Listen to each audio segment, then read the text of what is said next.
Hi, everyone. Welcoming those who have already joined us. We're going to wait a little bit longer just so that everybody can join. But in the meantime, feel free to write in the chat on the right-hand side of your screen. Let us know where you're joining from, and we'll get started in just about a minute.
All right, we've got some people in.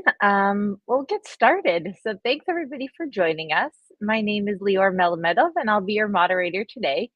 So just for a quick overview of what you can expect, we're going to start off with a fireside chat between Frontegg CEO and co-founder Sagi Rodin, and he'll be speaking with Saran Siva, the co-founder and CTO of Insight Health. Insight Health is a provider of AI clinical agents that complements clinicians for healthcare use cases. So Saran has been a Frontegg user for a while now, and he's going to be talking a little bit with Sagi about what that experience of implementing CIAM looks like, specifically for health tech companies, and how he's making use of our capabilities, as well as some of the larger struggles of getting customer identity in place for your very highly regulated industry, where it's very important to make sure everything is HIPAA compliant and you have support for multi-subsidiary, multifaceted organizational structures. So we're going to be exploring all of those different nuances. So the first 30 minutes, we're going to be having a bit of a chat, and then we're going to go into a very brief product walkthrough where Sagi is going to showcase a couple of the Frontegg features that are best suited for B2B healthcare use cases. After that, there'll be around 10 minutes for a live audience Q&A. So you guys can actually, at any time during the webinar, feel free to just put into the chat on the right-hand side of your screen, type in whatever questions come to mind while they're fresh, or you can wait until we bring in the Q&A section. And then we will have a chance. You can ask your questions to Sagi or Saran. And whatever is on your mind, they will answer to the best of their ability. And then we'll wrap up. So we can kick it off right now. I think there's still some folks joining, but we can get started with our fireside chat. So Sagi, Saran, welcome to the webinar. I'll let you two introduce yourselves and get started. Thank you, Lior. Saran, go ahead. Hey everyone, it's Sagi. How are you? Maybe I'll start with my introduction. And yeah, my name is Saran. I'm co-founder and CTO at Insight Health. And as many of you know, we wear multiple hats in the startup world. So I lead the product engineering, and product marketing functions at Insight Health. And we are building autonomous clinical agents that handles direct-to-patient conversations, so that any clinics of all sizes, big and small, can scale their practice and improve patient care and reduce clinician burnout. If you are in the U.S. And you know about the U.S. healthcare, there is a more than 3 million worker shortage in the U.S. healthcare, and while the clinicians are spending more than 50% of their time in administrative tasks, and that's what we are solving for. And we have more than 10,000 provider users that are using our system. And with AI, our goal is to have every clinician have their own AI clinician staff that they can act as a co-pilot. So Awesome. And you're doing it all with a rather small team, right? This is a new area of AI. We got to chat a bit earlier. So very exciting. I'm Sagi. I'm the CEO and co-founder of Frontegg. We started 2019 to basically help companies innovate much faster by taking off the kind of load of building their own user management, customer identity solutions. So we handle everything from the onboarding part of a new user to getting them back into the product, logging in, to managing their roles and permission, to providing a full interface and a backend system to controlling the authorization, the security policies, the audit logs, everything that has to do with making the product enterprise ready. And obviously the AI also affected us and the value that we provide. So today, a lot of companies build their agents on top of our platform, and also doing the user onboarding of their copilots and other AI products through Frontegg, connecting with integrations to other products and SaaS solutions through Frontegg, kind of closing the whole loop. And we have a lot of additional exciting things coming up. And I think that health tech, healthcare is definitely one of the more interesting things that are happening in the industry, but also for Frontegg. So I would love to dig a little bit further into that, Saran, and kind of understand from you why identity, user management, enterprise readiness, all of those are important in the world of health tech, and what are the challenges, what keeps those companies kind of up at night, and the challenges that they're having with the revolution of AI and whatnot. So very exciting for me, and really kind of thank you for taking the time. I know that you're very busy, so maybe we'll start by kind of asking. You mentioned that you have a small team, so tell us a bit about how this operation looks like in a health tech company. Your role kind of as the CTO, who's overseeing all of the technology at the company, right? Like all of the innovation that is happening. Where do you spend most of your time? And maybe there's a kind of interesting thing to say about the technology of InsightHealth and how it differentiates in the market. Sure. So InsightHealth, we are one of the very first direct patient facing product within the health tech, within the AI realm of health tech. When we started, we started incorporating in August 2023. This is actually we're celebrating 2-year anniversary this month. And when we started, ChatGPT was like 7 months into that, and that's when we started at just when the things are getting started, right? And when we started, most of the products or most of the companies, startups were doing clinician facing or inward or back office type of AI. That's very pretty popular.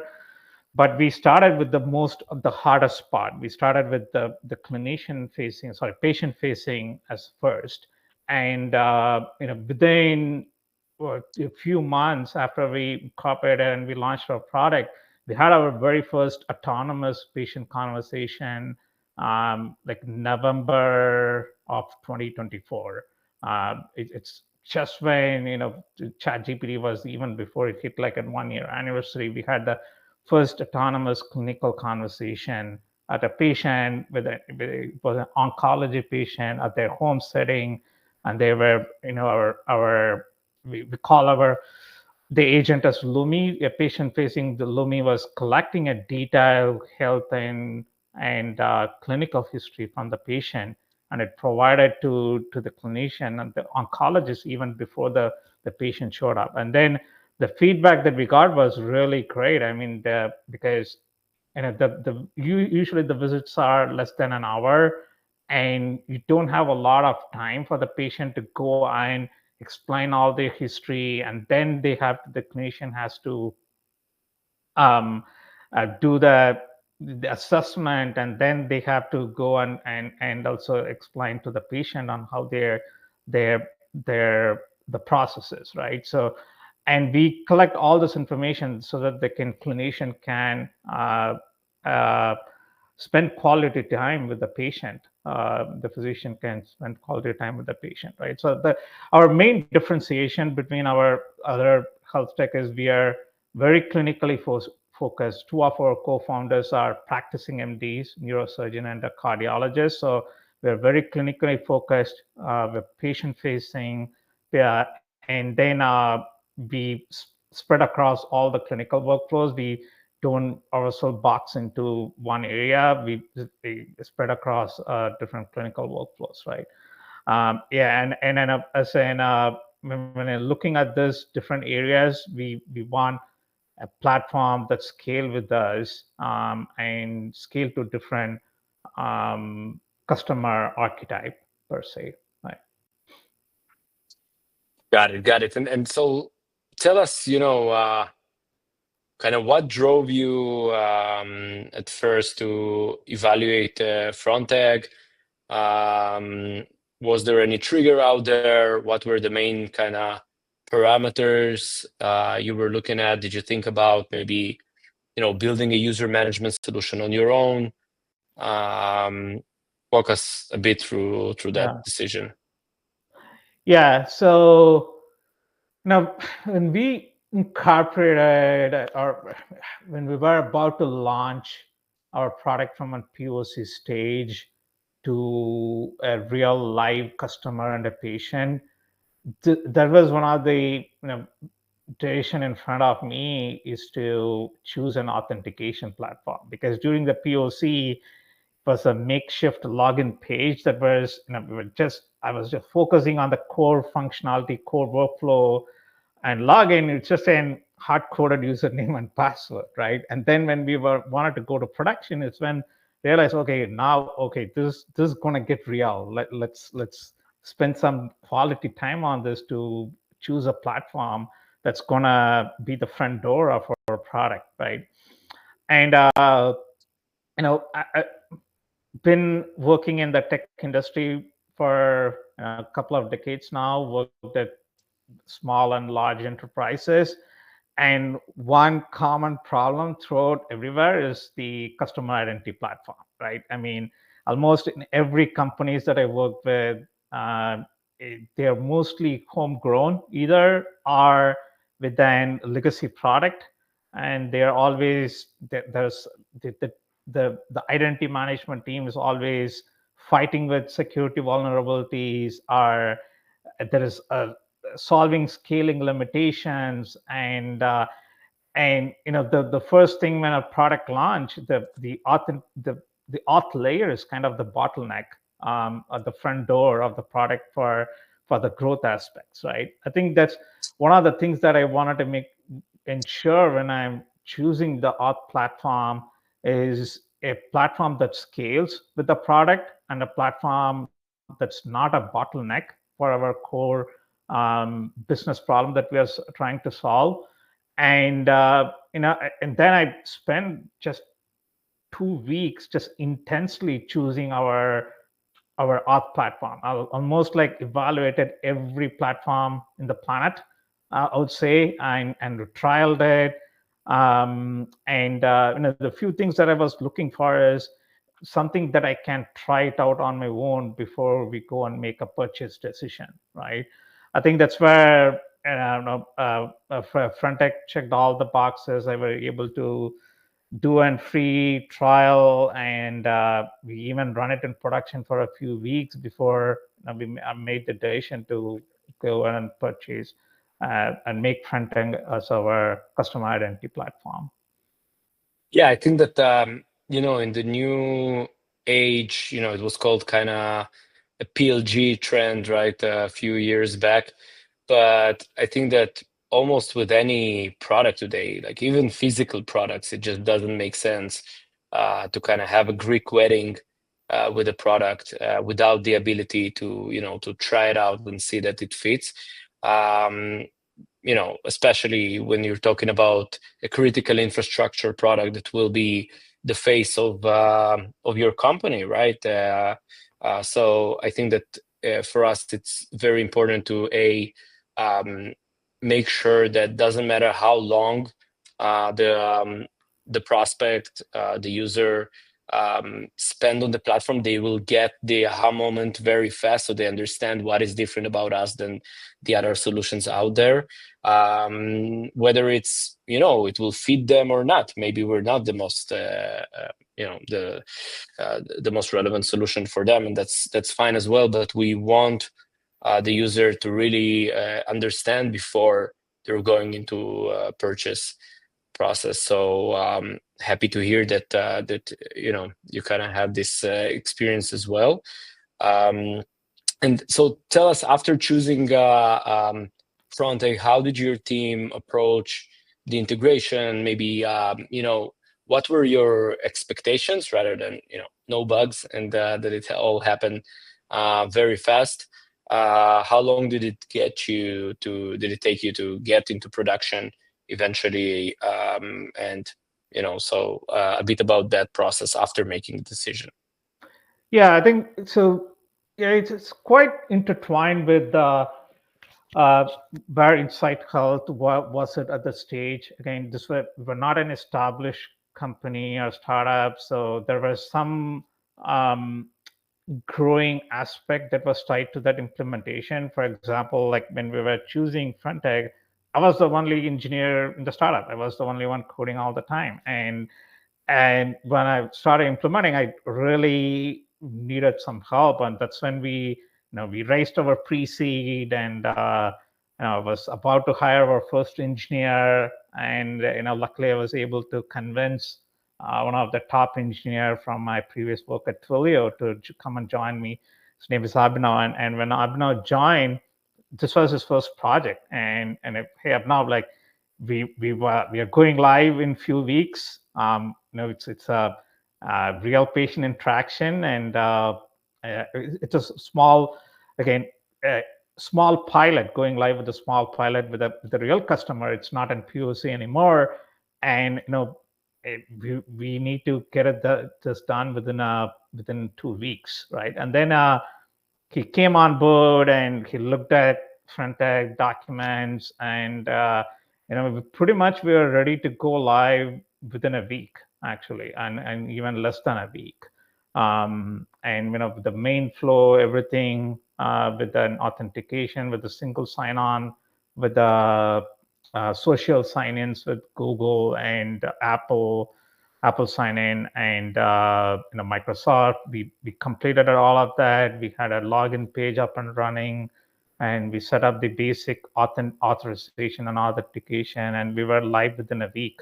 With from the day we signed the contract. So that's great to hear. In those integration phases, would you say that you expect kind of fully self-explanatory product, you don't want to contact anybody, or you're also expecting to have a partner that you can approach because you do realize that it might get complicated. You might have customers, especially from what at least from other customers in the health tech industry, we know that the health care companies, that the health systems that eventually use your product, right, might have legacy systems, right, legacy identity providers. So it might get complicated. What were your expectations from the product that you choose?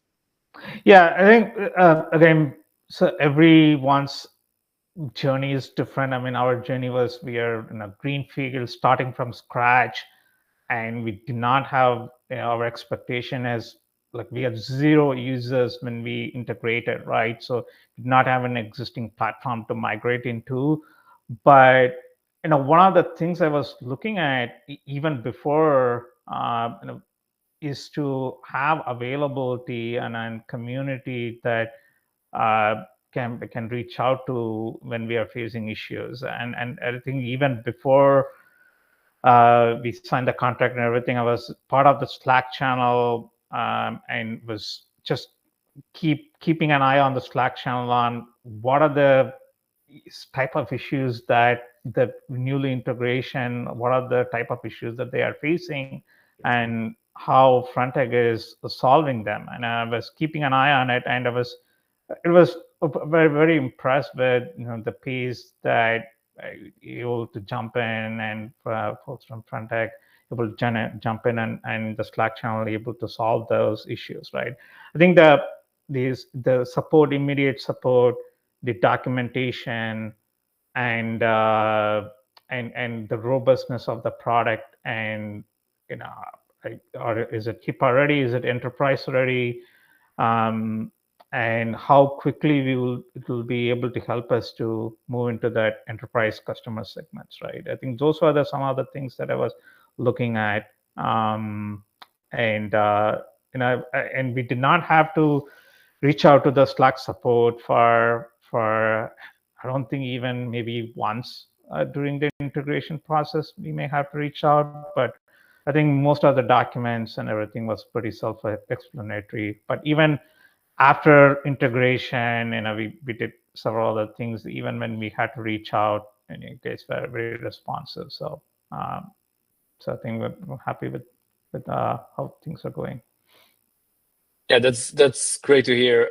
I think that this partnership that you're looking for when choosing those kind of products, it's super important. We choose SaaS products ourselves, obviously, and we're looking more than just having an amazing product, right?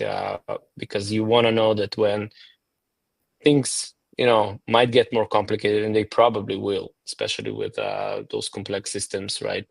That are customer facing, that are critical infrastructure systems, they will get complicated, and you want to know that you will have a partner there that will not just tell you to open a ticket and wait. So that's super important. We spoke a bit about kind of this early decision, but at the end of the day, there's day 0 features, and then there's day 1, day 2 capabilities that you want to add along the way. We try to simplify and make it like a toggle on capability for almost anything that you might need as you grow. And definitely authorization is a big part of it, right? Deciding who can do what within your app after they are logged in. And in healthcare, it can get pretty complex. So I would love to hear a bit about that, about the multi-tenancy aspect, right? And data segregation, stuff like that across tenants. So tell us a bit about that.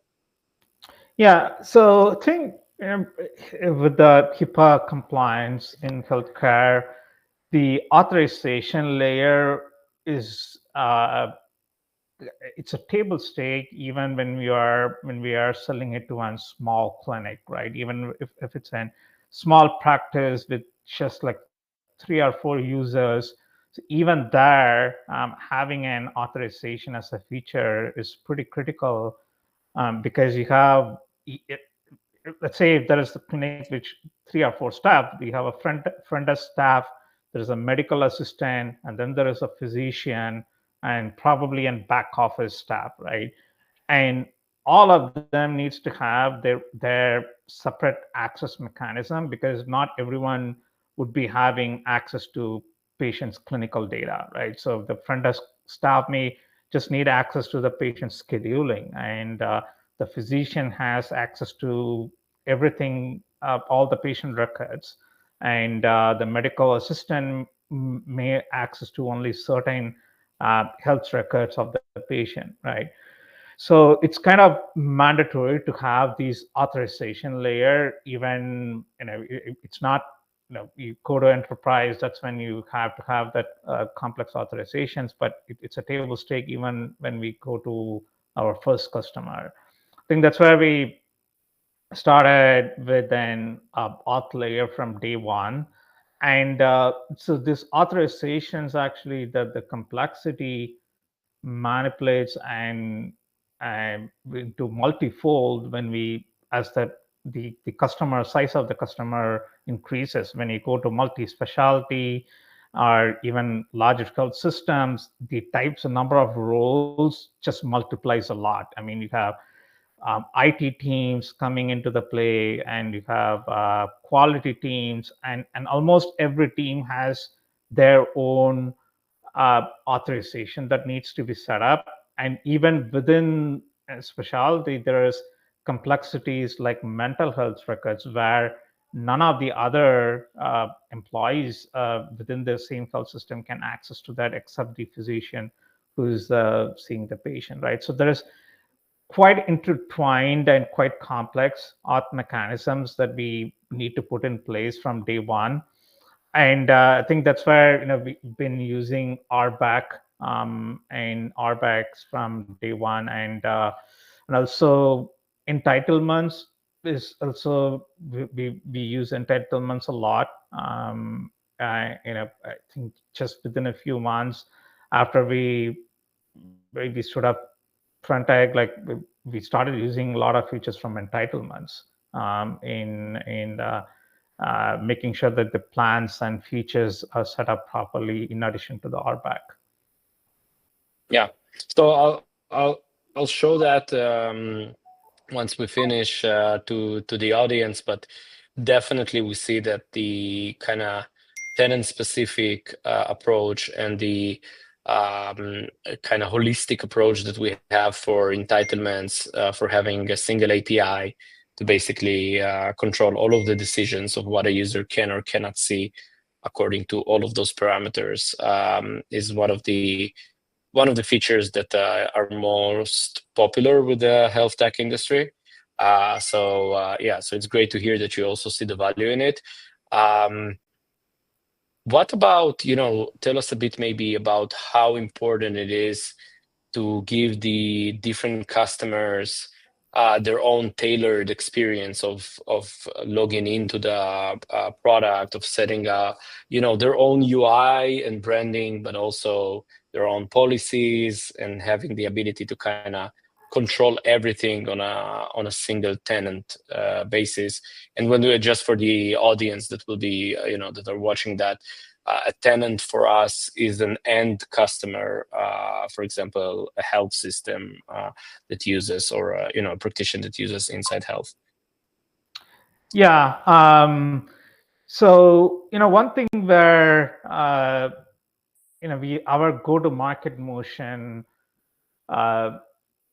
is multifold. We started with an direct sales, and then we launched another AI Scribe product where we adopted the product-led growth, where there's a lot of self-signups involved.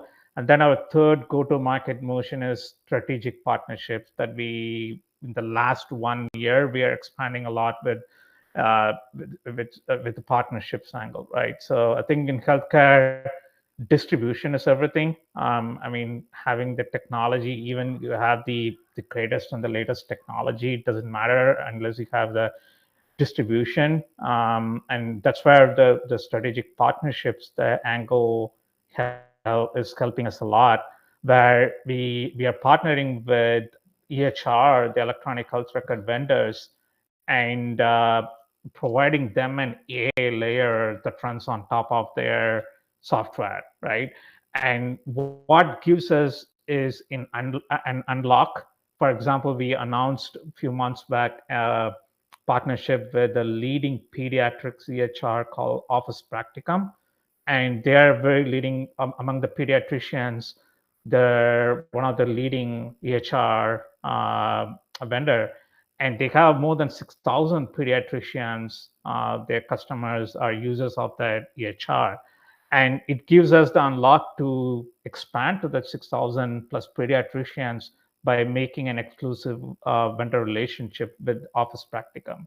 But their needs, when we resell our products, AI products to them, their requirements change, because we got to white label, we have to adopt certain things into how their platform, and we are able to launch it from their platform, and to provide seamless login experience. So we got to adapt to the changes on how our partner wants us to present our product to their customers, right? I think that's where the customizable aspect comes into the play. We were able to white label and put our partner's logo in our products, and and we're able to create an unique customized landing page, like login landing page for each of our strategic partners as well. And it's not just that there's so our partnership goes in as our customers, our strategic partners, self-manage their own customers. I mean, they provide the support, they provide the go-to-market. So that means they are able to self-manage a lot of user provisioning aspects and user support, like the login support. So we leverage the sub-organization feature a lot, where our partner, they have their organization, and each of their customers, their sub-organization, and they have the super admin access to all their sub-organization, and they were able to self-manage a lot of user provisioning by themselves. I know that's one of the things how you mentioned, like a small team, how are you able to scale, and this how we were able to scale by, we are just 10 employees in the company, and we have almost like 3 strategic partners that and we are not in the direct line of support to them, because they are able to self-manage that organization. That's incredible. We spoke a bit earlier on how fast you can move with this team that is laser focused and having the right partners with you. And it's so important when you choose a partner, they're choosing you at the end of the day. So they expect you to provide them with the ability to support the customers and making this 1 + 1 = 3.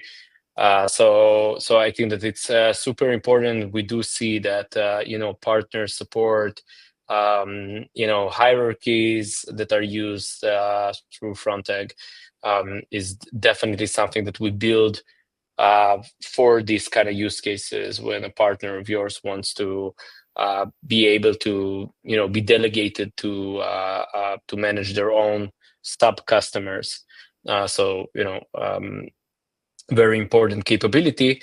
So we were talking about hierarchies and authorization and multi-tenancy and the ability to set up things on a tenant basis, on a customer basis. And we spoke about the authentication, obviously, and getting fast to on air and to production. If you were kind of advising another CTO in the health tech industry that's facing kind of similar CIAM challenges, what would you kind of tell them to prioritize? Maybe one or two things that are most important. Yeah, I think the first thing I would say is do not build a identity platform by yourself. That's the biggest mistake, because there is so much healthcare challenges to solve, and identity is not one of them. So I mean, identity is just one, but almost anything that's not related to the direct functionality that the customer touches, I would say do not put your thin engineering resources in to solve those problems, right? Anything that's platform related. So yeah, do not build your own identity authorization platform.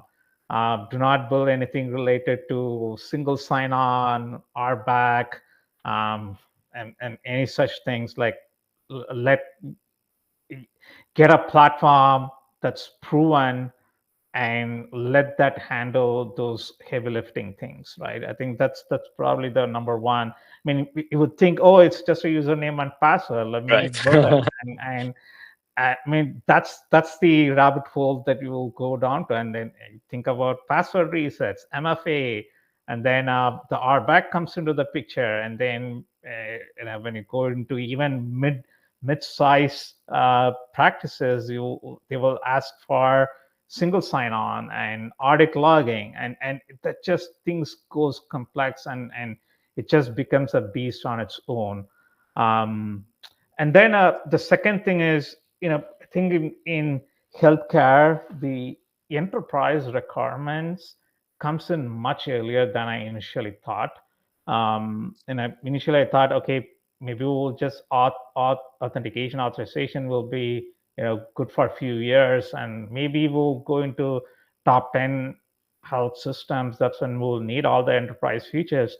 But they turned out to be wrong. I mean, within like the first few months, we had so many deals that the IT team would not sign the contract without having their own access to audit logs and a robust MFA, and the admin can self-manage a lot of the basic user management by themselves. I mean, there was like day zero requirement from them.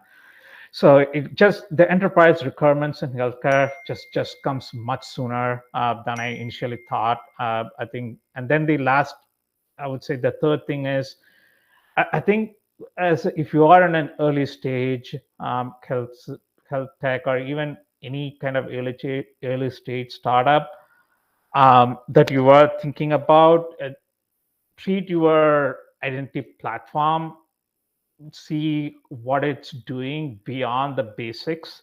It needs to be also a growth enabler platform, because in the early stages, the growth is critical. I mean, as much as how much you wanted to build a secure platform, you got to even grow fast.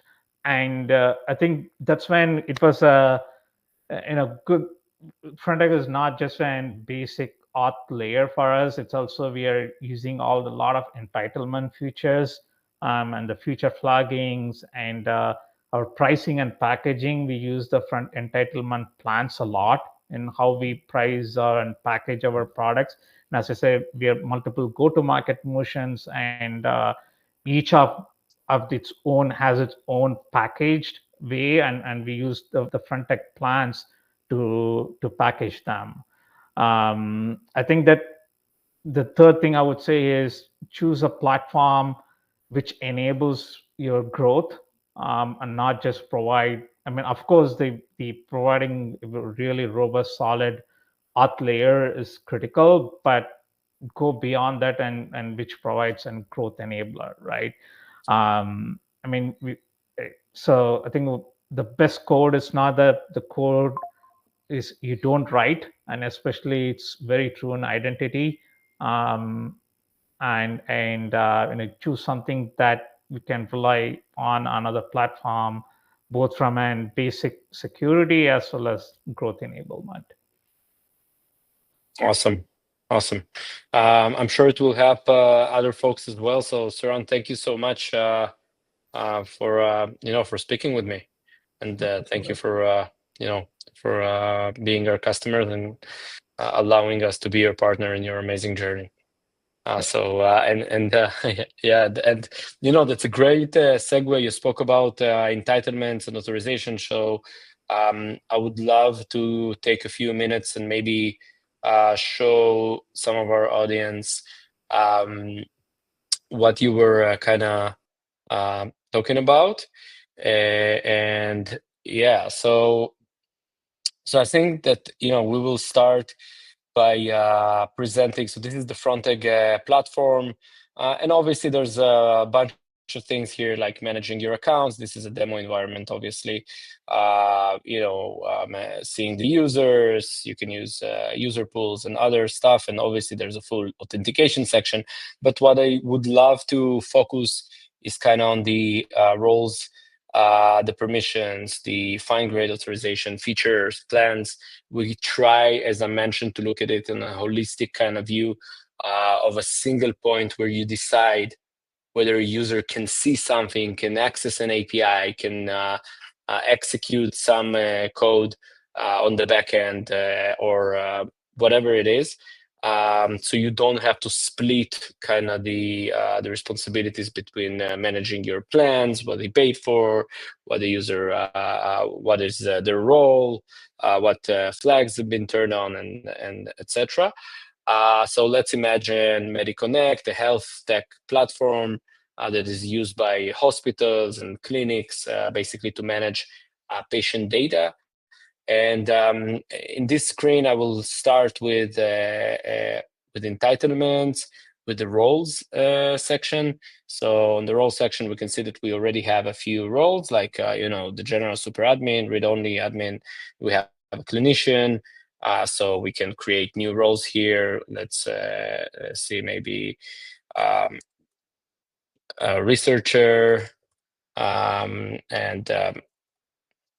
we'll give it a key. We can decide what level the role is and whether to assign the role to some specific account. So as we said, multi-tenancy, so we can already assign it to some account. We can assign it as a default role that is given to a new user once invited. And after we've done it, we can start assigning permissions to this role. So maybe let's go and we already have some permissions that are given by Frontegg. We have some MediConnect custom permissions, so we can create a new permission, like let's say access clinical trial data. Okay, so give it. We can choose a category for that, right? So we created a new permission, and obviously we can assign this permission to this clinician role or the researcher role that we just created. And that's it. So basically, it's now assigned. So if you have this role, you will have this permission. Then you can go and create some features in your app. So, for example, if you have AI diagnostic report feature, so you can assign permission to this feature as well. So let's choose read AI report and generate AI report. So now for this feature, we would also have these permissions assigned. And the nice thing about that is that you can now go and assign this feature to some subscription tier, right? So you want to only allow this feature if paid for the growth tier, for example. So we can assign this AI diagnostic report to only members that are users or customers that paid for the growth tier. So we did that. And automatically, whoever paid for the growth tier will have this feature. And by having this feature, they would have the permission within the app. So you don't need to kind of, if the sales team or the go-to-market team or whoever chose to change the growth tier, the developers don't have to do anything, basically, and everything is controlled through that. Same goes for feature flags. So you can create, a new flag for diagnostic report. So flag report, for example, and now you can choose targeting rules. So no need, to pay for 5 different solutions, just so you can manage this feature flag. So you can decide that any tenant ID that was assigned from Europe, for example, and contains Europe, will have this feature because you're rolling it out first to the European customers, for example. So a great kind of capability to have. And again, everything is controlled from the same API that decides whether you can see or not, whether you can use this AI diagnostic report or not. And we can go into more maybe advanced things like entity-based access control. So what we call REBAC, fine grade authorization. So you can create keys for example, for owners to own certain diagnostics or patient files, and then you can decide which of the users can access which specific patient data file or which specific report that it generated or whatever. So here we're talking about dynamic access to entities. So that's supported as well. There's cool stuff about accessing APIs and etc. So a single point for all of your authorization decision. We hear that a lot from health tech, that it becomes complicated. You have different types of users, as Saran mentioned, different types of customers, and you want kind of a single layer that controls everything through that. So yeah, this is kind of in a nutshell about Frontegg entitlements.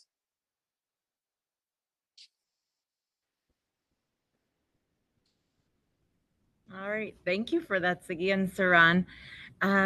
So following that chat, I would love to hear if anybody has any questions. If you do, now is the time to put them in the chat. So we'll wait on some of those. Okay, here we have one. So question for Saran. Did you run into any pleasant surprises after rolling out Frontegg? So anything that you didn't expect to get out of the platform, but actually ended up turning out to be a big win? Yeah, I think I touched on it a little bit about entitlements. When I was evaluating Frontegg, was not a criteria that I had, until we were engineers, or one of my engineers and I was evaluating a feature flagging system, and we were evaluating multiple other things like external feature flagging and other products. And that's when the engineer said, "Hey, looks like Frontegg has an inbuilt system like entitlements. Do you want to try it out?" And it's like, that's an auth platform. What it's going to do for that, and that's how it started. And when we started looking into it, and we realized that the true potential of the entitlements we started with some basic features, enabling feature flags, and we started getting into a little bit complex in how we even package our products, right? And then we started, as I was saying, we use the plans a lot and the features a lot, and every features that we release, it's through the feature flagging system that we have. So almost everything that we do is based on the Frontegg environments, and it was definitely an pleasant surprise that I was not anticipating when I was choosing something. Thank you for that. Do you have any other questions? Yeah. All right. Thank you. So here's a question for Sagi. So to the extent that you can answer that, if you can give us a preview into anything that's on Frontegg's roadmap that health tech companies should be paying attention to. So I guess this is referring to like any features or things that Frontegg might be rolling out that would be of particular interest. So somebody asked about that.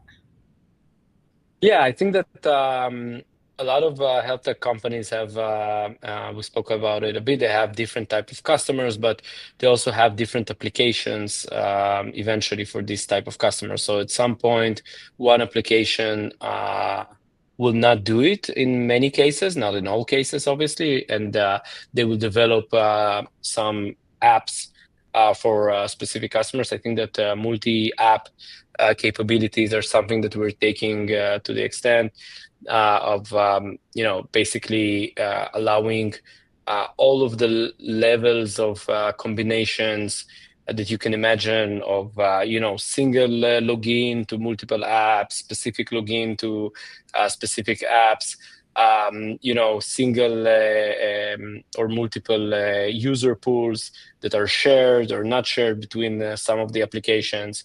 So I think that all of these customizations are pretty important for a lot of health tech companies.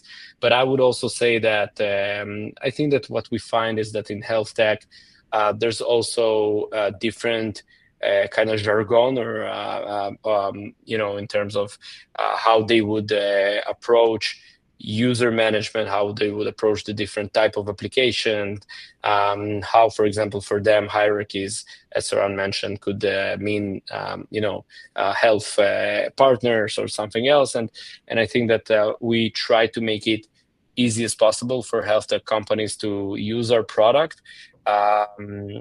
So kind of having something that is more tailor-made for health tech, and we're gathering a lot of information about it, and already have some interesting roadmap coming up, and obviously things around AI that are starting to get very strong into health tech, and as well as other industries.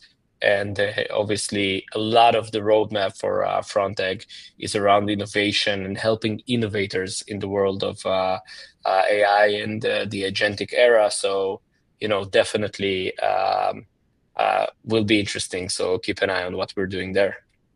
Yep. All right. Thank you so much, Sagi. Thank you to both of you.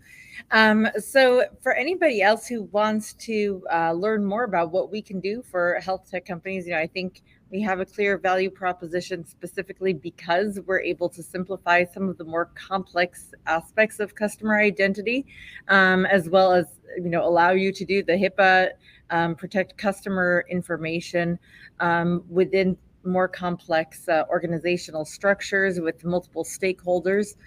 So please visit our website. We do have some content there, especially for health tech companies, as well as, we're going to send a Sendoso gift card. So watch out for in your inbox. You're going to get an email from our partner and a gift card for joining us today. And here is just to sign up. So if you want to sign up, try out Frontegg, some of the things that Sagi showed us today, you can sign up for free. You can try it out yourself. For startups, you actually get a full year for free, fully functional. And we also, that one pager is going to give you some more information about additional capabilities that we offer that are very much relevant for health tech as well. We're also going to be sending a recording of this webinar, so keep an eye out for that. It's going to be available on demand. So I want to thank you again for joining us today, and thank you again, Saran and Sagi, for the interesting conversation, and hope everybody has a great rest of your day. Thank you. Thanks for having me. Thank you. Thank you so much.